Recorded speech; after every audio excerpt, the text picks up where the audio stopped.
listening to the Kyle Mackey Podcast. Let's get this show started.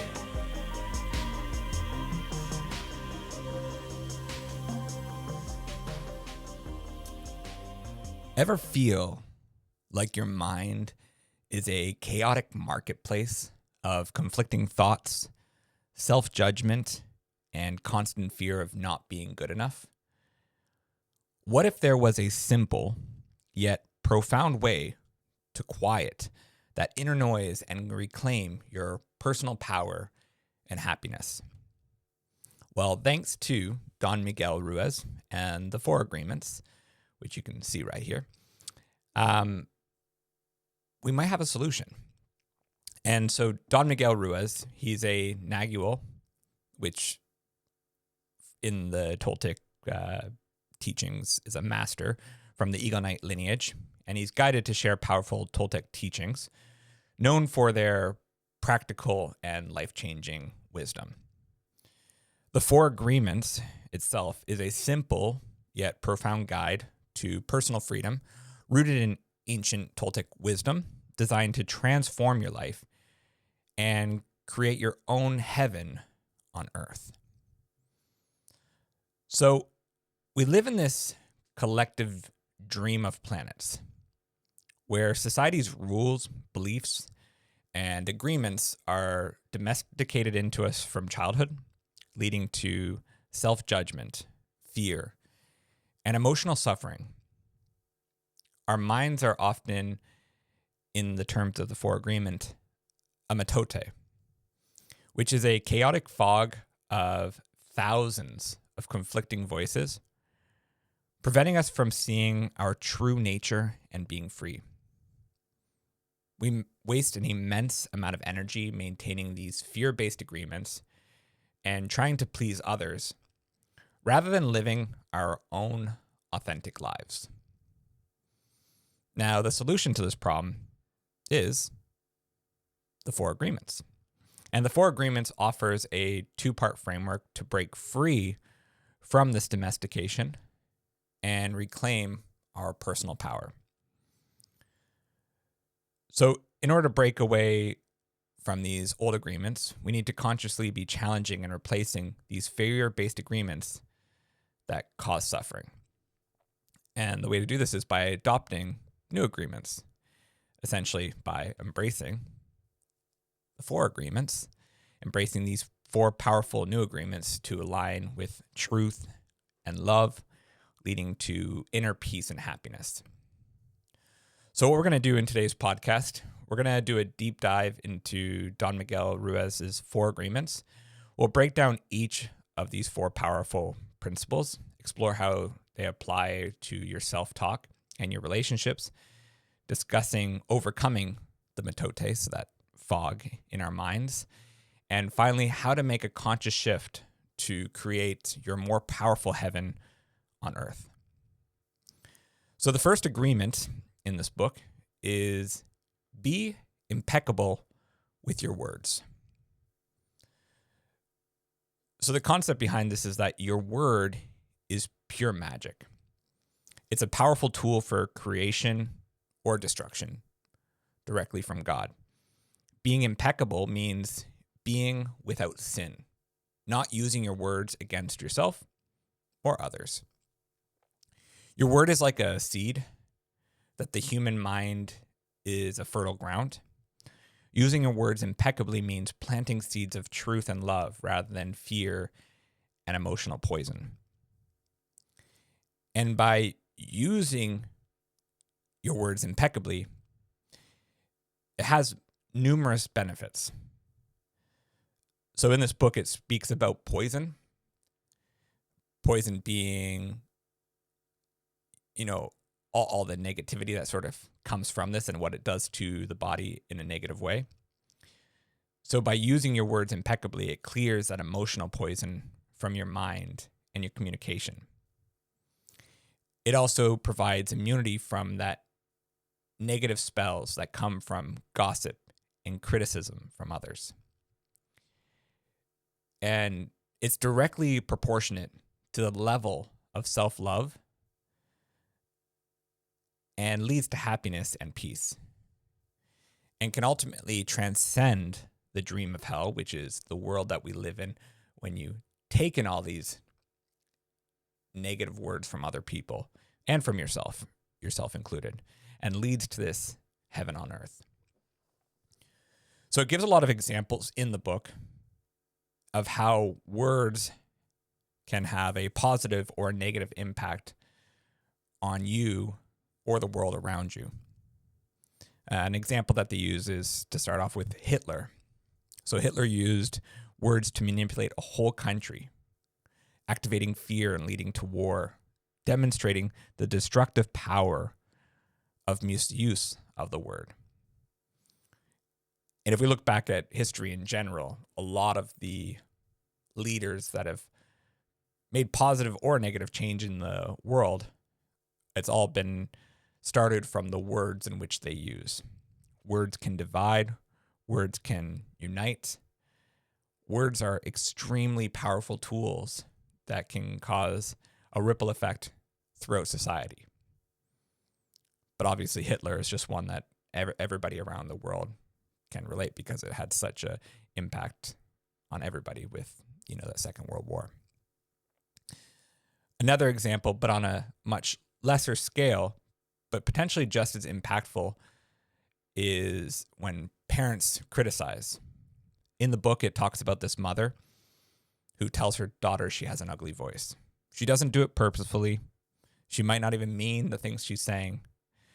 She says it because she comes home from work, she's extremely stressed, and she just wants to relax. And her daughter's full of energy. She's running around the house singing, tons of joy. And it's when the mom just wants to relax, she ends up just speaking off the top of her head without thinking about it too much. But she essentially says, "Can you stop it? You have an ugly voice." But this leads the daughter to believe it and stop singing. She doesn't sing for like 20-something years. And it illustrates how words can cast spells and become these agreements in our heads. So her new agreement in her head was that I have an ugly voice. I shouldn't sing. And then there's self-talk. It's not just what other people say, it's what we say to ourselves. We constantly use words against ourselves, such as, I look fat, I'm stupid, I'll never be good enough. Perpetuating self-abuse. Being impeccable means using words to tell yourself how wonderful you are. So these things like, I look fat, I'm stupid, I'll never be good enough. These shouldn't be things that come out of our mind, out of our head. We shouldn't be saying this to ourselves. We shouldn't even be thinking these words. It should be, I look beautiful. I'm an intelligent person. I'm more than good enough. When we start to tell these things, we will start to believe it. It's sort of like that fake it till you make it. It's not even faking it. It's just use these words and eventually you'll start to believe it. If you constantly on a daily or weekly basis are saying all these negative self-talk to yourself, eventually you start to believe these things. And if you say positive, eventually you start to believe these things. So the words in which we use within our mind, or which we say vocally, I'm not going to lie, sometimes I say I'm not the smartest person. I've always felt I'm a very hard worker, and that's why I've had some of the success I've had is because I work hard at what I do. But I should be honest with myself and just say I'm smart too. And then before you know it, I believe it. I'm smart. So again, use these words impeccably and believe the things that you're actually saying. The second agreement is don't take anything personally. So nothing others do is because of you. It is about themselves and their own beliefs and perceptions. Taking things personally is the maximum expression of selfishness because we assume everything is about me. When you take something personally, you agree with what was said, and emotional poison goes through you, trapping you in suffering. The benefit of not taking things personally is that you become immune to emotional poison in the middle of the hell. It avoids conflicts and the need to defend your beliefs. Leads to inner peace, happiness, and freedom from anger, jealousy, envy, and sadness. And it allows you to trust yourself and to make reasonable choices rather than relying on others' validations. So the book has, again, numerous examples of this. Ironically, the first example I'm going to talk about actually just happened to me the other day as well. Thankfully, I did not take it personally at all, and I just continued on with my day. But when someone calls you stupid, if you take it personally, it means you already believe that you are stupid. It's their problem, not yours. I was out doing door-to-door sales the other day. I knock on this one door. I talk to this man's wife for a split second before she says she's not interested. And so I move on to the next door and I knock on it. And the man from that previous house, he comes over to me. He's like, don't knock on this door. I'm like, is it your place? He's like, no, it's my friend's place. Don't knock on this door. I'm like, okay. He's like, you're stupid. You need a new brain. And I'm just like, okay. Just put a smile on my face. And I realize in that moment when people say stuff like that, it's nothing I'm doing. I didn't give him an opportunity to even show that I'm stupid. I didn't even say many words to him. I pretty much said, is this your door? And okay. Clearly there's something going on with him in his life that making him outlash at me. I haven't given him anything to even potentially think that I'm stupid. So if I would have taken that personally, it could have impacted the rest of my day, rest of my week. But instead, I just brush it off, laugh at it a little bit, and move on to the next door. There's something going on inside that man, inside his dream, inside his personal hell that is making him lash out at someone else. Another example of this is being hurt by words. It's not what others say that hurts you, but that they touch your existing emotional wounds. So if I actually did feel like I was a stupid person and this guy was like, hey, you're stupid, well, then that probably would have hit pretty hard. But I know I just said it a little bit ago, I don't think I'm the smartest person. I don't think I'm stupid. That is never something I've felt I am. I make stupid mistakes every once in a while, but I definitely don't feel I'm stupid. So when this guy said it, it was very easy to brush off. If somebody says something and you actually have these impeccable words that you're saying to yourself previously, it's probably going to be tougher to brush off, and it probably is going to reopen those wounds a little bit more. But again, realizing that what other people are saying has nothing to do with you, it's all to do with them, should make it easier to realize and to move on that these have nothing to do with you and they shouldn't impact you. Again, it might take a work in progress, which we'll get to at the very end. But again, anything other people do has nothing to do with you. It has all to do with them. So recognizing that others' movie, people's lives in their own dream, their opinions are projections of their agreements and has nothing to do with you. People are living their own lives. People have a million things going on inside their heads, inside these dreams with all the fog. They're unique to themselves. It has nothing to do with you. Let them live their lives. Let them live their own dreams. Again, their opinions, their projections of their agreements, they have nothing to do with you. The third agreement is don't make assumptions. This is something that we all do, and it causes a lot of problems in our lives. And I think if you can implement this, it'll make for much better relationships, much better communication. So we have the tendency to make assumptions about everything and believe they are the truth, leading to misunderstanding, blame, and drama. It's always better to ask questions for clarification than to make assumptions, especially in relationships. By not making assumptions, It eliminates emotional poison and unnecessary suffering. It leads to clear and impeccable communication. It transforms relationships, freeing them from conflicts caused by mistaken assumptions. And it allows you to find your voice, to ask what you want, and to say yes or no without guilt. Examples that it uses in the books is fantasy relationships. Making assumptions from, say, a smile can create an entire imaginary relationship in your mind, which pops when reality hits.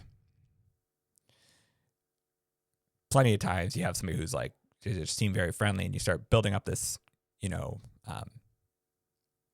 image of them in your head without asking any questions. Be like, oh, they're smiling at me. They must be really fond of me.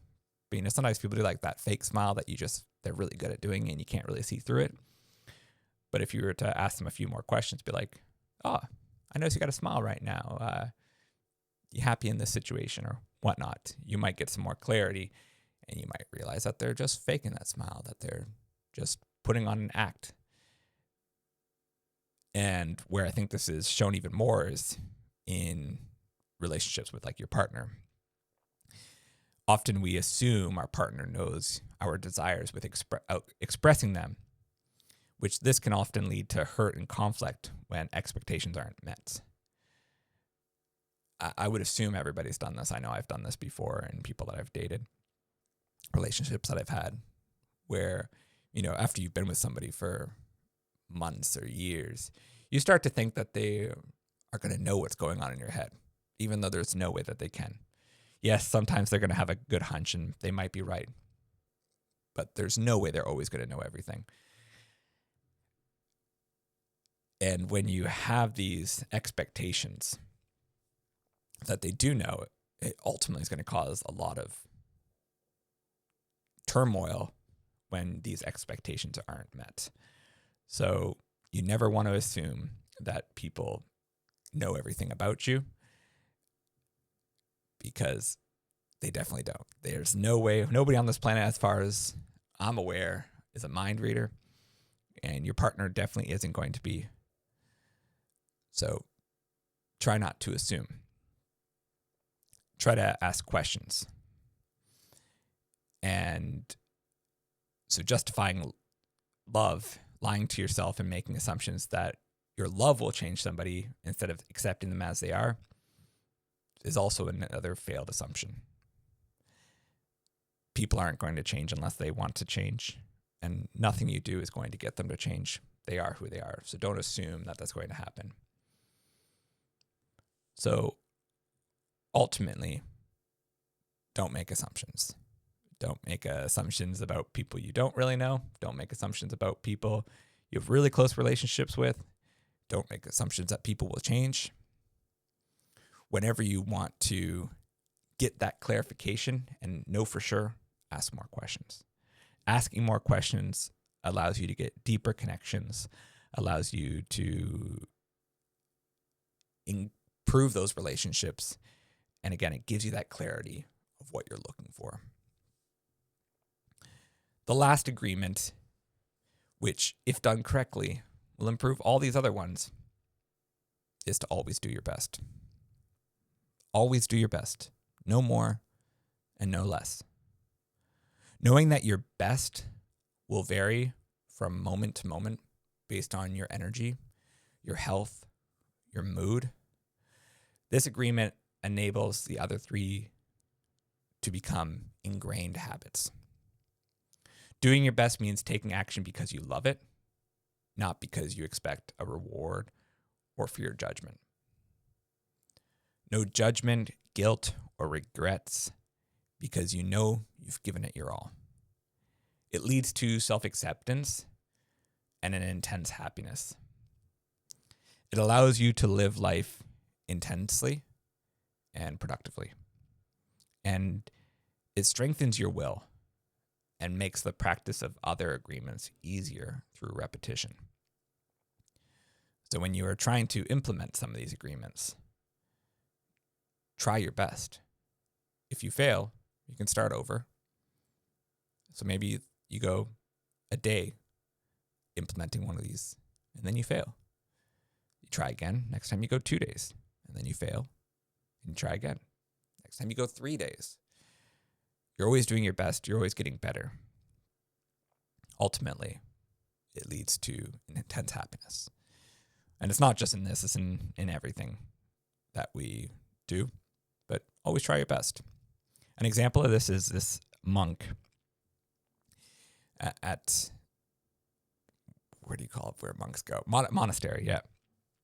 And he goes to his teacher, and he says, if I meditate for 2 hours a day, will I become a well-practiced monk in 10 years? It's like, yeah. So if I practice 4 hours a day, I can do it in 5. It's like, maybe, but not necessarily. It's like, if I do 8 hours a day, it'll be like 2 or 3 years. And he's like, no. Meditating more hours than your best can lead to exhaustion and missing the joy of life, emphasizing quality over quantity. So it's not about doing more, it's about doing your best. And if the best you can do is 2 hours of solid meditation as this monk, that's what you should aim for. Because if you're going beyond that and you're no longer doing your best, it's not adding to a better quality of life. A lot of people do this on a day-to-day basis in their work. People who work only for the reward often resist the action and don't do their best, leading to frustration and unhappiness. I could say I almost even fall into this category right now with my business. Sometimes I feel like I'm just doing it for the money now, which probably doesn't lead to my best results. I haven't been doing as good as I once did. And I do sometimes feel a little frustrated and unhappy with the work that I'm doing there. And so possibly if I change my approach and just try to make it that I go and do my best rather than think about the paycheck, it might lead to more happiness and fulfillment in the work that I'm doing. It also talks about Forrest Gump in the book and how he was very happy and richly rewarded by always doing his best without expecting anything. I'm not too familiar with the movie, but I do remember there's the point where he goes running and he just kept on running just because he wanted to across the country. And he could have stopped at any point, but he just wanted to because of the reward of always doing his best in this. And it was to, keep on running until he didn't want to anymore. Wasn't looking for some sort of monetary reward for doing so, which, a lot of people who do race and stuff, they're trying to win that prize. But some people, they just want to do their best and they just want to get across the line as quickly as they can. They don't have to win. It's just they want to do the best that they can do. And then there's some daily rituals, doing your best, even in simple actions like showering, by bringing awareness and love to them, transforming them into rituals of honoring God, life. So all in the little simple things we do, doing them the best we can, doing them with gratitude, with love, enjoyment. It just makes life in general a much better place to be. Now, obviously, we have these 4 different agreements, but turning them into something actionable and something that we can implement in our life requires a shift to internal control. So the ultimate goal of the 4 agreement is to shift your locus of control from an external force, society's domestication, other people's opinions, past beliefs, to internal mastery. This is about achieving the mastery of awareness, recognizing that the parasite, which in the book is the judge, the victim, the belief system that controls your mind, and then the mastery of transformation, which is the process of breaking those old fear-based agreements. True power and happiness comes from reclaiming your own mind and body to live your own life, leading to the mastery of intent, which is the mastery of love. You become a warrior who fights for personal freedom, not against others, but against the parasite, the inner parasite. So, what is it that you should take away from today's episode? Ultimately, you need to realize that your word is extremely powerful. Use it impeccably to create love and truth, not poison. Nothing is personal. Others' actions and opinions are about their own dream, freeing you from suffering. Clarify, don't assume. Ask questions to ensure clear communication and to avoid misunderstandings. Always do your best. Your best changes, but consistently striving frees you from self-judgment and enables the other agreements. You can create your heaven. By living these agreements, you transform your personal dream from hell to heaven. So I challenge you, in the next week, identify one agreement that resonates the most with you or where you struggle the most. Practice applying it in a small, conscious way. For example, if it's be impeccable with your words, notice your self-talk. If it's don't make assumptions, ask one clarifying questions instead of assuming. And start small. This is a practice that requires repetition and patience. So get started today and work on it little bit by little bit. So again, if you want to get a little bit deeper into this, I highly recommend checking out the 4 Agreements. It's a very short book. It's only about 100 pages. I think it's like 130. Very easy to read, very simple, but it's also a very powerful book. Also, you can always check out Don Miguel Ruiz's other work. He has a book called The 5th Agreement, The Mastery of Love, and The Voice of Knowledge. But before I end today's episode, I just want to read it's called a prayer, but I just think it's a beautiful passage in general, which I think is a great way to end today's podcast. So I'll simply read this last verse, two pages or so, and then we'll just end it there. So listen to this last little bit with an open mind, with an open heart, and look forward to having you back here in 2 weeks' time. So, the prayer for love. We are going to share a beautiful dream together. A dream that you will love to have all of the time. In this dream, you are in the middle of a beautiful, warm, sunny day. You hear the birds, the wind, and a little river. You walk towards the river.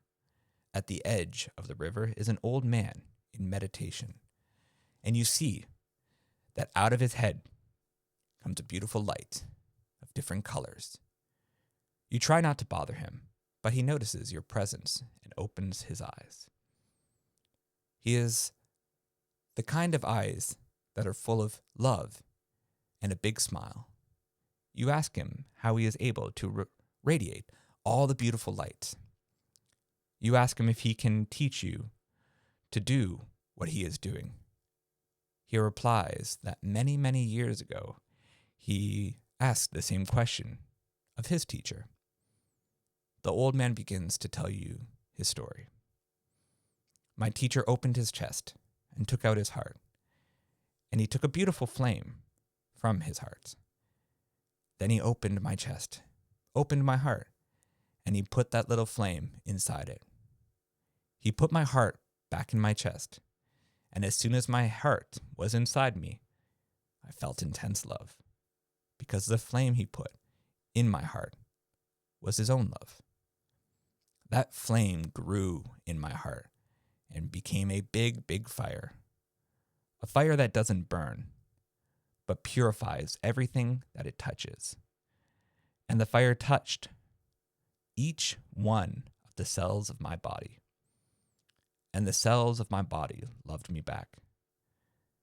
I became one with my body, but my love grew even more. The fire touched every emotion of my mind, and all the emotions transformed into a strong and intense love. And I loved myself completely and unconditionally. But the fire kept burning, and I had the need to share my love. I decided to put a little piece of my love in every tree, and the tree loved me back, and I became one with the trees. But my love did not stop. It grew more. I put a piece of my love in every flower, in the grass, in the earth, and they loved me back. And we became one, and my love grew more and more to love every animal in the world. They responded to my love, and they loved me back, and we became one. But my love kept growing and growing. I put a piece of my love in every crystal, in every stone in the ground, in the dirt, in the metals, and they loved me back. And I became one with the earth. And then I decided to put my love in the water, in the oceans, in the rivers, in the rain, in the snow. And they loved me back, and we became one. And still my love grew more and more. I decided to give my love to the air, to the wind. I felt a strong communion with the earth, with the wind, with the oceans, with nature, and my love grew and grew. I turned my head to the sky, to the sun, to the stars, and put a little piece of my love in every star, in the moon, in the sun, and they loved me back. And I became one with the moon and the sun and the stars, and my love kept growing and growing. And I put a little piece of my love in every human, and I became one with the whole of humanity. Wherever I go, whomever I meet, I see myself in their eyes, because I am part of everything, because I am love. And then the old man opens his own chest, takes out his heart with that beautiful flame inside, and he puts the flame in your heart. And now that love is growing inside of you. Now you are one with the wind, with the water, with the stars, with all of nature, with all animals, with all humans. You feel the heat and the light emanating from the flame in your heart. Out of your head shines a beautiful light of different colors. You are radiant with the glow of love, and you pray. Thank you, Creator of the universe, for the gift of life you have given me. Thank you for giving me everything that I have ever truly needed. Thank you for the opportunity to experience this beautiful body and this wonderful mind. Thank you for living inside me with all your love, with your pure and boundless spirit, with your warm and radiant light. Thank you for using my words, for using my eyes, for using my heart to share your love wherever I go. I love you just the way you are. And because I am your creation, I love myself just the way I am. Help me to keep the love and the peace in my heart, and to make that love a new way of life, and I may live in love the rest of my life.